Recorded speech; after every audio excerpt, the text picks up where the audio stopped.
Do you love seeing your lady in heels, but she's not really into wearing them as often as you'd like? Let's be real, heels look amazing, but they're not always the most comfortable thing to wear. Today, I'm going to break down some tips to make it easier for your lady to rock those heels without feeling forced into it. First things first, understand why she doesn't wear heels as much. Maybe they hurt her feet, maybe she feels they're too much effort, or maybe she just prefers something more casual. Have a conversation with her will help you to know her reasons, and these will be super helpful too. Next, make comfort a priority.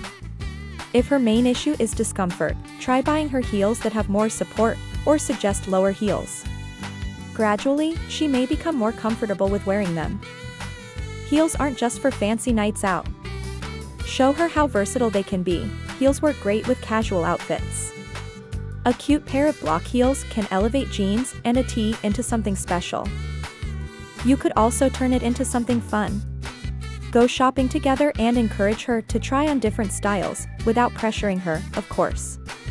Compliment how she looks when she tries on heels she likes. It should be a bonding experience, not a sales pitch. At the end of the day, it's all about her comfort and confidence. Don't force her into wearing heels if she's really not feeling it. Let her warm up to the idea on her own terms. You could also turn it into something fun. Go shopping together and encourage her to try on different styles without pressuring her, of course. Compliment how she looks when she tries on heels she likes. It should be a bonding experience, not a sales pitch. So, there you go. If you want to encourage your lady or spouse to wear heels more often, focus on comfort, versatility, and making it a fun experience.